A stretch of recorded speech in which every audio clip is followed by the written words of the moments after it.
El deseado de todas las gentes, capítulo 16, en su templo. Después de esto descendió a Capernaum, él y su madre y hermanos y discípulos, y estuvieron allí no muchos días. Y estaba cerca la Pascua de los judíos, y subió Jesús a Jerusalén. En este viaje Jesús se unió a una de las grandes compañías que se dirigían a la capital. No había anunciado todavía públicamente su misión e iba inadvertido entre la muchedumbre. En tales ocasiones, el advenimiento del Mesías, que había adquirido tanta preeminencia debido al ministerio de Juan, era a menudo el tema de conversación. La esperanza de grandeza nacional se mencionaba con fogoso entusiasmo. Jesús sabía que esta esperanza iba a quedar frustrada porque se fundaba en una interpretación equivocada de las Escrituras. Con profundo fervor explicaba las profecías y trataba de invitar al pueblo a estudiar más detenidamente la palabra de Dios. Los dirigentes judíos habían enseñado al pueblo que en Jerusalén se les indicaba cómo adorar a Dios. Allí durante la semana de Pascua se congregaban grandes muchedumbres que venían de todas partes de Palestina y aún de países lejanos. Los atrios del templo se llenaban de una multitud promiscua. Muchos no podían traer consigo los sacrificios que habían de ser ofrecidos en representación del gran sacrificio. Para comodidad de los tales, se compraban y vendían animales en el atrio exterior del templo. Allí se congregaban todas las clases del pueblo para comprar sus ofrendas. Allí se cambiaba el dinero extranjero por la moneda del santuario. Se requería que cada judío pagase anualmente medio siclo como el rescate de su persona, y el dinero así recolectado se usaba para el sostén del templo. Además de eso, se traían grandes sumas como ofrendas voluntarias que eran depositadas en el tesoro del templo. Y era necesario que toda moneda extranjera fuese cambiada por otra que se llamaba el siclo del templo, que era aceptado para el servicio del santuario. El cambio de dinero daba oportunidad al fraude y a la extorsión, y se había transformado en un vergonzoso tráfico, que era fuente de renta para los sacerdotes. Los negociantes pedían precios exorbitantes por los animales que vendían y compartían sus ganancias con los sacerdotes y gobernantes, quienes se enriquecían así a expensas del pueblo. Se había enseñado a los adoradores a creer que si no ofrecían sacrificios, la bendición de Dios no descansaría sobre sus hijos o sus tierras. Así se podía obtener un precio elevado por los animales, porque después de haber venido tan lejos, la gente no quería volver a sus hogares sin cumplir el acto de devoción para el cual había venido. En ocasión de la Pascua se ofrecía gran número de sacrificios y las ventas realizadas en el templo eran muy cuantiosas.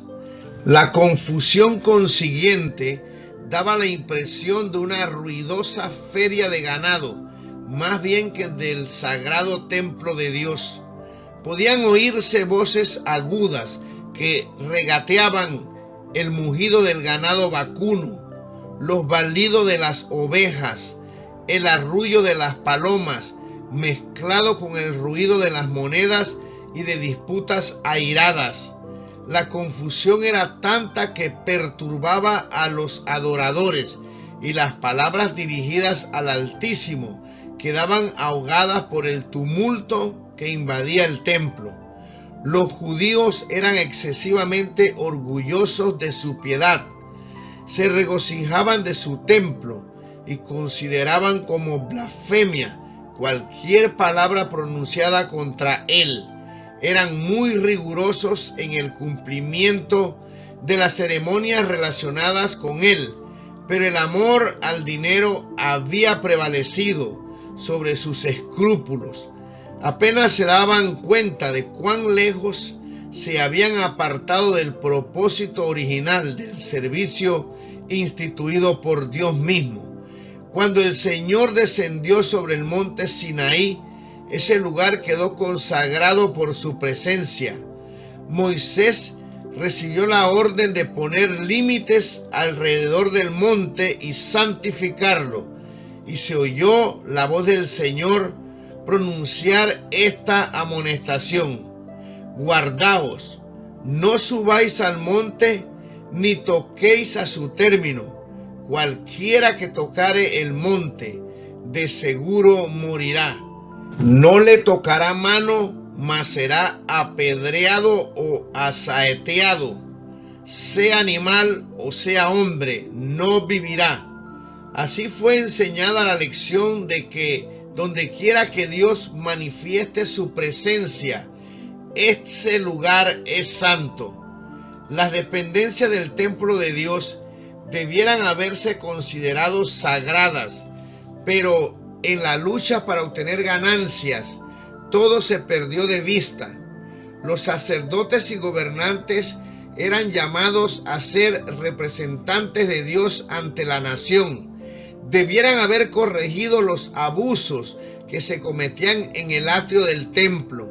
Debieran haber dado a la gente un ejemplo de integridad y compasión. En vez de buscar sus propias ganancias, debieran haber considerado la situación y las necesidades de los adoradores, y debieran haber estado dispuestos a ayudar a aquellos que no podían comprar los sacrificios requeridos, pero no obraban así. La avaricia había endurecido sus corazones. Acudían a esta fiesta los que sufrían, los que se hallaban en necesidad y angustia. Estaban allí los ciegos, los cojos, los sordos. Algunos eran traídos sobre camillas. Muchos de los que venían eran demasiado pobres para comprarse la más humilde ofrenda para Jehová, o aún para comprarse alimentos con que satisfacer el hambre. A todos ellos les causaban gran angustia las declaraciones de los sacerdotes. Estos se jactaban de su piedad, aseveraban ser los guardianes del pueblo, pero carecían en absoluto de simpatía y compasión. En vano los pobres, los enfermos, los moribundos pedían su favor. Sus sufrimientos no despertaban piedad en el corazón de los sacerdotes. Al entrar Jesús en el templo, su mirada abarcó toda la escena. Vio las transacciones injustas, vio la angustia de los pobres que pensaban que sin derramamiento de sangre no podían ser perdonados de sus pecados. Vio el atrio exterior de su templo convertido en un lugar de tráfico profano. El sagrado recinto se había transformado en una vasta lonja. Cristo vio que algo debía hacerse. Había sido impuestas numerosas ceremonias al pueblo, sin la debida instrucción acerca de su significado. Los adoradores ofrecían sus sacrificios sin comprender que prefiguraban al único sacrificio perfecto, y entre ellos, sin que se les reconociese ni honrase, estaba aquel al cual simbolizaba todo el ceremonial. Él había dado instrucciones acerca de las ofrendas, comprendía su valor simbólico y veía que ahora habían sido pervertidas y mal interpretadas. El culto espiritual estaba desapareciendo rápidamente. Ningún vínculo unía a los sacerdotes y gobernantes con su Dios. La obra de Cristo consistía en establecer un culto completamente diferente. Con mirada escrutadora, Cristo abarcó la escena que se extendía delante de él, mientras estaba de pie sobre las gradas del atrio del templo. Con mirada profética, vio lo futuro, abarcando no solo años, sino siglos y edades. Vio cómo los sacerdotes y gobernantes privarían a los menesterosos de su derecho y prohibirían que el evangelio se predicase a los pobres. Vio cómo el amor de Dios sería ocultado de los pecadores y los hombres traficarían con su gracia. Y al contemplar la escena, la indignación, la autoridad y el poder se expresaron en su semblante. La atención de la gente fue atraída hacia él. Los ojos de los que se dedicaban a su tráfico profano se clavaron en su rostro. No podían retraer la mirada. Sentían que este hombre leía sus pensamientos más íntimos y descubría sus motivos ocultos. Algunos intentaron esconder la cara, como si en ella estuviesen escritas sus malas acciones, para ser leídas por aquellos ojos escrutadores. La confusión se acalló, cesó el ruido del tráfico y de los negocios. El silencio se hizo penoso. Un sentimiento de pavor dominó la asamblea. Fue como si hubiese comparecido ante el tribunal de Dios para responder de sus hechos. Mirando a Cristo, todos vieron la divinidad que fulguraba a través del manto de la humanidad. La majestad del cielo estaba allí como el juez que se presentará en el día final, y aunque no lo rodeaba esa gloria que le acompañará entonces, tenía el mismo poder de leer el alma. Sus ojos recorrían toda la multitud, posándose en cada uno de los presentes. Su persona parecía elevarse sobre todos con imponente dignidad, y una luz divina iluminaba su rostro. Habló y su voz clara y penetrante, la misma que sobre el monte Sinaí había proclamado la ley que los sacerdotes y príncipes estaban transgrediendo, se oyó repercutir por las bóvedas del templo: quitad de aquí esto, y no hagáis la casa de mi padre casa de mercado. Descendiendo lentamente de las gradas y alzando el látigo de cuerdas que había recogido al entrar en el recinto, ordenó a la hueste de traficantes que se apartase de la dependencia del templo. Con un celo y una severidad que nunca manifestó antes, derribó las mesas de los cambiadores. Las monedas cayeron y dejaron oír su sonido metálico en el pavimento de mármol. Nadie pretendió poner en duda su autoridad. Nadie se atrevió a detenerse para recoger las ganancias ilícitas. Jesús no los hirió con el látigo de cuerdas, pero en su mano el sencillo látigo parecía ser una flamígera espada. Los oficiales del templo, los sacerdotes especuladores, los cambiadores y los negociantes en ganado huyeron del lugar con sus ovejas y sus bueyes, dominados por un solo pensamiento: el de escapar a la condenación de su presencia. El pánico se apoderó de la multitud, que sentía el predominio de su divinidad. Gritos de terror escaparon de centenares de labios pálidos. Aún los discípulos temblaron.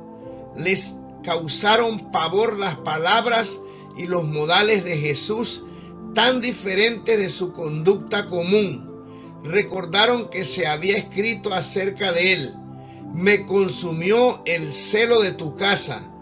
Pronto la tumultuosa muchedumbre fue alejada del templo del Señor con toda su mercadería.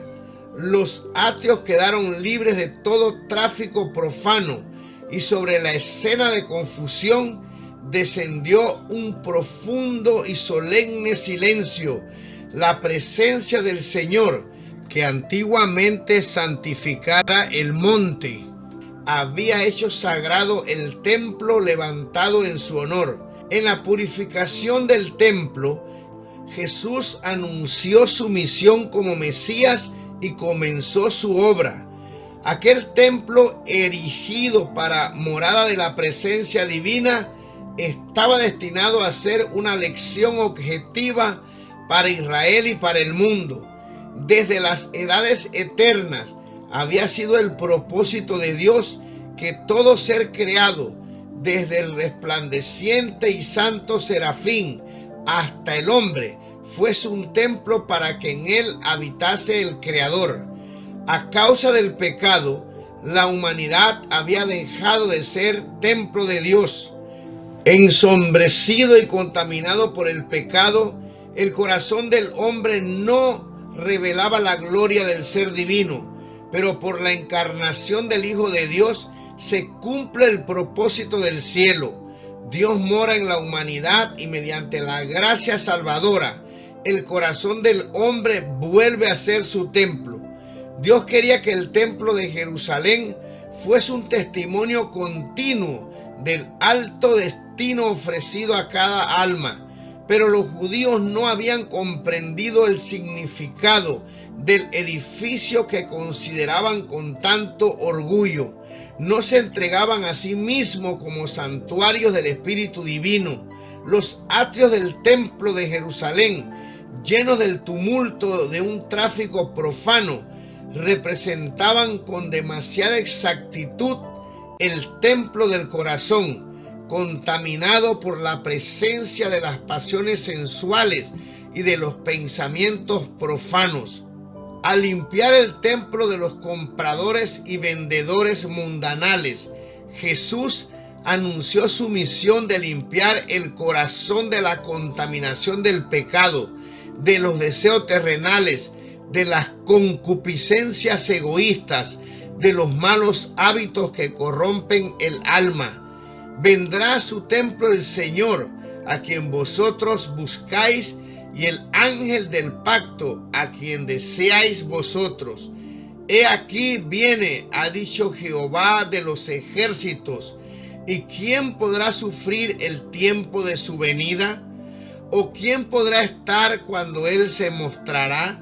Porque él es como fuego purificador y como jabón de lavadores, y sentarse ha para afinar y limpiar la plata, porque limpiará los hijos de Leví, los afinará como oro y como a plata.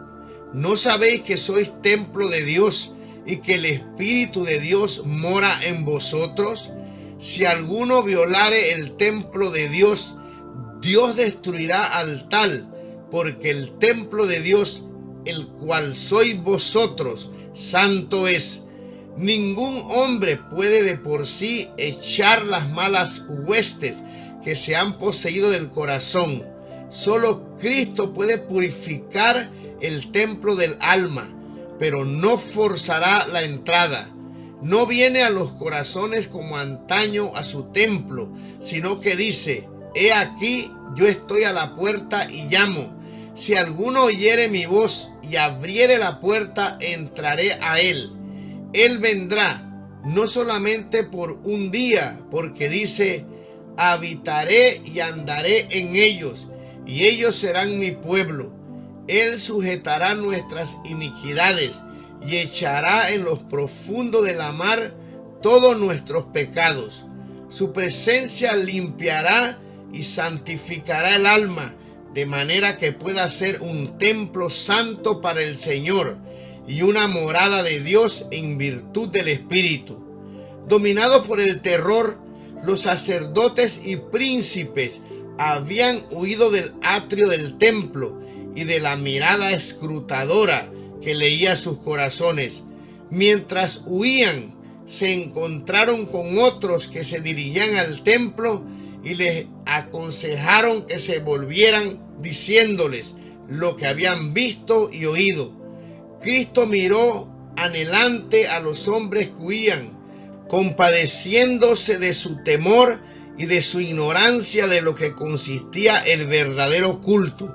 En esta escena veía simbolizada la dispersión de toda la nación judía por causa de su maldad e impenitencia. ¿Y por qué huyeron los sacerdotes del templo? ¿Por qué no le hicieron frente? El que les ordenaba que se fuesen era hijo de un carpintero, un pobre Galileo sin jerarquía ni poder terrenales. ¿Por qué no le resistieron? ¿Por qué abandonaron la ganancia tan mal adquirida y huyeron a la orden de una persona de tan humilde apariencia externa? Cristo hablaba con la autoridad de un rey, y en su aspecto y en el tono de su voz había algo a lo cual no podían resistir. Al oír la orden, se dieron cuenta como nunca antes de su verdadera situación de hipócritas y ladrones. Cuando la divinidad fulguró a través de la humanidad, no solo vieron indignación en el semblante de Cristo, se dieron cuenta del significado de sus palabras. Se sintieron como delante del trono del juez eterno, como oyendo su sentencia para ese tiempo y la eternidad. Por el momento quedaron convencidos de que Cristo era profeta y muchos creyeron que era el Mesías. El Espíritu Santo les recordó vívidamente las declaraciones de los profetas acerca del Cristo. ¿Cederían a esta convicción? No quisieron arrepentirse. Sabían que se habían despertado la simpatía de Cristo hacia los pobres. Sabían que ellos habían sido culpables de extorsión en su trato con la gente. Por cuanto Cristo discernía sus pensamientos, le odiaban.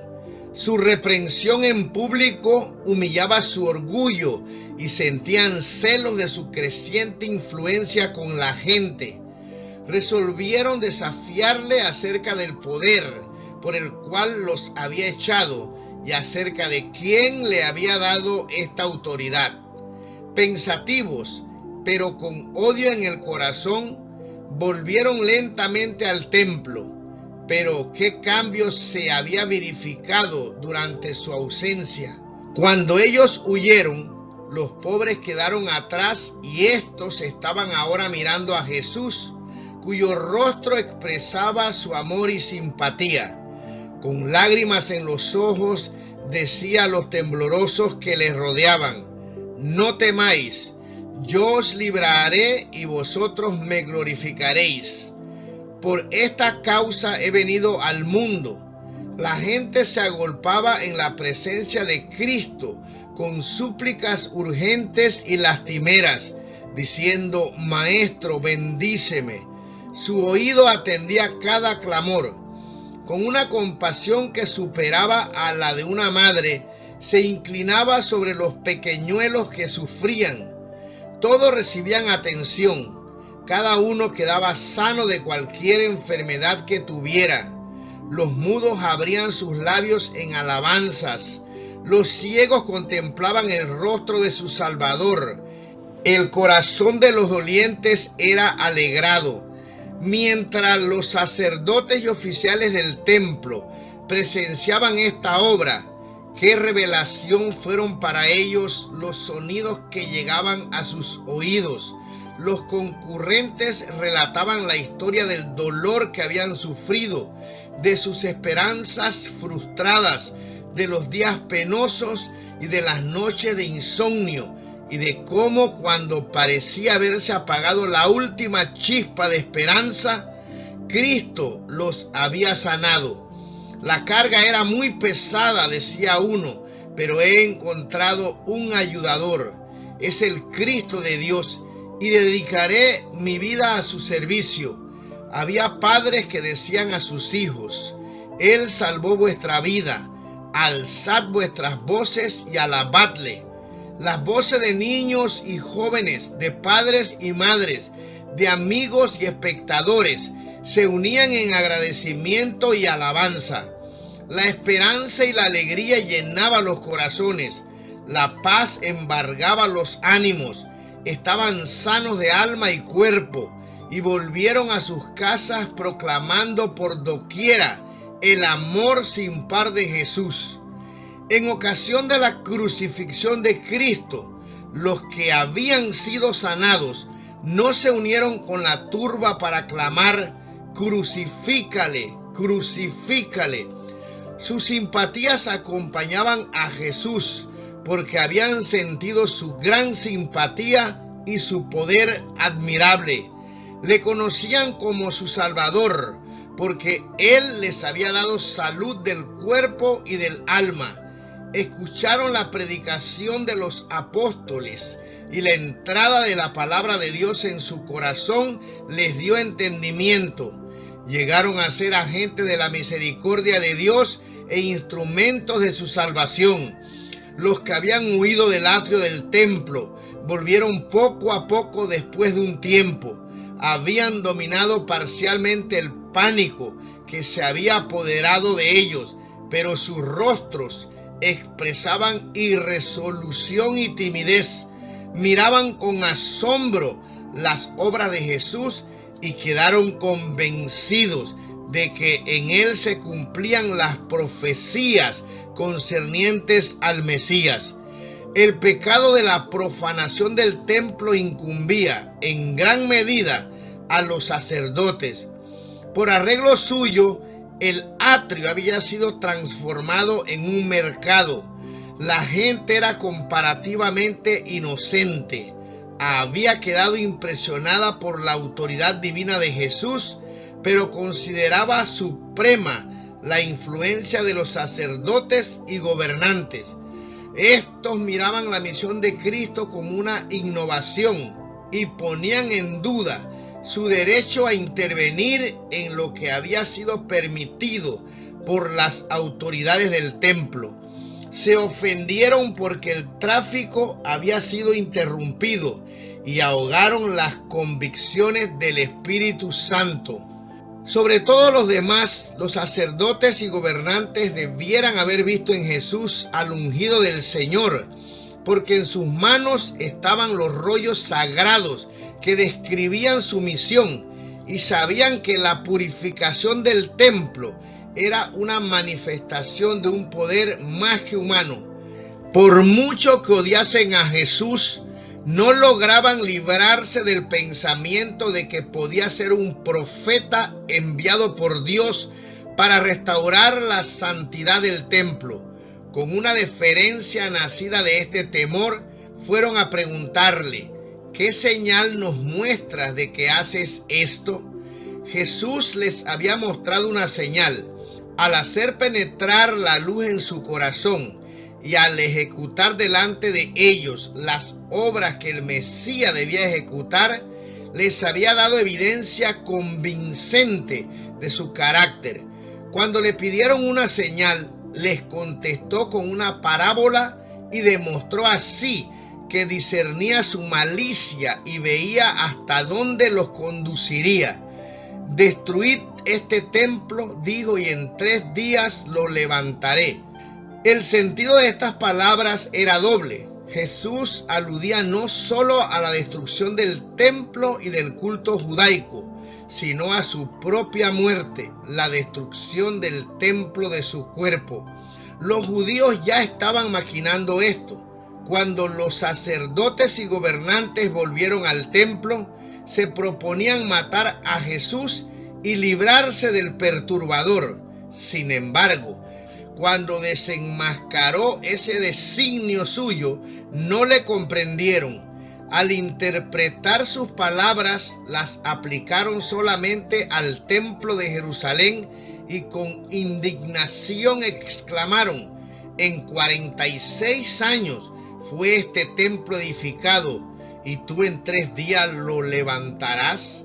Les parecía que Jesús había justificado su incredulidad y se confirmaron en su decisión de rechazarle. Cristo no quería que sus palabras fuesen entendidas por los judíos incrédulos, ni siquiera por sus discípulos en ese entonces. Sabía que serían torcidas por sus enemigos y que las volverían contra él. En ocasión de su juicio, iban a ser presentadas como acusación y en el Calvario les serían recordadas con escarnio. Pero el explicarla ahora habría dado a sus discípulos un conocimiento de sus sufrimientos y le habría impuesto un pesar que no estaban capacitados para soportar. Una explicación habría revelado prematuramente a los judíos el resultado de su prejuicio e incredulidad. Ya había entrado en una senda que iban a seguir constantemente hasta que le llevaran como un cordero al matadero. Estas palabras de Cristo fueron pronunciadas por causa de aquellos que iban a creer en él. Sabía que serían repetidas, siendo pronunciadas en ocasión de la Pascua, llegarían a los oídos de millares de personas y serían llevadas a todas partes del mundo. Después que hubiese resucitado de los muertos, su significado quedaría aclarado. Para muchos sería evidencia concluyente de su divinidad. A causa de sus tinieblas espirituales, aún los discípulos de Jesús dejaron con frecuencia de comprender sus lecciones, pero muchas de estas lecciones le fueron aclaradas por los sucesos subsiguientes. Cuando ya no andaban con ellos, sus palabras sostenían sus corazones. Con referencia al templo de Jerusalén, las palabras del Salvador: destruid este templo y en 3 días los levantaré, tenían un significado más profundo que el percibido por los oyentes. Cristo era el fundamento y la vida del templo. Sus servicios eran típicos del sacrificio del Hijo de Dios. El sacerdocio había sido establecido para representar el carácter y la obra mediadora de Cristo. Todo el plan del culto de los sacrificios era una predicción de la muerte del Salvador para redimir al mundo. No habría eficacia en estas ofrendas cuando el gran suceso al cual señalaran durante siglos fuese consumado, puesto que toda la economía ritual simbolizaba a Cristo, no tenía valor sin él. Cuando los judíos sellaron su decisión de rechazar a Cristo, entregándole a la muerte, rechazaron todo lo que daba significado al templo y sus ceremonias. Su carácter sagrado desapareció, quedó condenado a la destrucción. Desde ese día los sacrificios rituales y las ceremonias relacionadas con ellos dejaron de tener significado. Como la ofrenda de Caín, no expresaban fe en el Salvador. Al dar muerte a Cristo, los judíos destruyeron virtualmente su templo. Cuando Cristo fue crucificado, el velo interior del templo se rasgó en 2 de alto a bajo, indicando que el gran sacrificio final había sido hecho y que el sistema de los sacrificios rituales había terminado para siempre. En 3 días lo levantaré. A la muerte del Salvador, las potencias de las tinieblas parecieron prevalecer y se regocijaron de su victoria. Pero del sepulcro abierto de José, Jesús salió vencedor. Despojando a los principados y las potestades, sacólos a la vergüenza en público, triunfando de ellos en sí mismo. En virtud de su muerte y resurrección, pasó a ser ministro del santuario y de aquel verdadero tabernáculo que el Señor asentó y no hombre. Los hombres habían construido el tabernáculo y luego el templo de los judíos, Pero el santuario celestial, del cual el terrenal era una figura, no fue construido por arquitecto humano. He aquí el varón cuyo nombre es Vástago. Él edificará el templo de Jehová, y él llevará gloria, y se sentará, y dominará en su trono, y será sacerdote en su solio. El ceremonial de los sacrificios que había señalado a Cristo pasó, pero los ojos de los hombres fueron dirigidos al verdadero sacrificio por los pecados del mundo. Cesó el sacerdocio terrenal, pero miramos a Jesús, mediador del nuevo pacto, y a la sangre del esparcimiento, que habla mejor que la de Abel. Aún no estaba descubierto el camino para el santuario, entre tanto que el primer tabernáculo estuviese en pie. Mas estando ya presente Cristo, pontífice de los bienes que habían de venir, por el más amplio y más perfecto tabernáculo, no hecho de manos, por su propia sangre, entró una sola vez en el santuario, habiendo obtenido eterna redención, por lo cual puede también salvar eternamente a los que por él se allegan a Dios, viviendo siempre para interceder por ellos. Aunque el ministerio había de ser trasladado del templo terrenal al celestial, aunque el santuario y nuestro gran sumo sacerdote fuesen invisibles para los ojos humanos, los discípulos no habían de sufrir pérdida por ello. No sufrirían interrupción en su comunión, ni disminución de poder por causa de la ausencia del Salvador. Mientras Jesús ministra en el santuario celestial, es siempre por su Espíritu el ministro de la iglesia en la tierra. Está oculto a la vista, pero se cumple la promesa que hiciera al partir. He aquí yo estoy con vosotros todos los días hasta el fin del mundo. Aunque delega su poder a ministros inferiores, su presencia vivificadora está todavía con su iglesia. Por tanto, teniendo un gran pontífice, Jesús, el Hijo de Dios, retengamos nuestra profesión, porque no tenemos un pontífice que no se pueda compadecer de nuestras flaquezas, mas tentado en todo según nuestra semejanza, pero sin pecado. Lleguémonos pues confiadamente al trono de la gracia para alcanzar misericordia y hallar gracia para el oportuno socorro.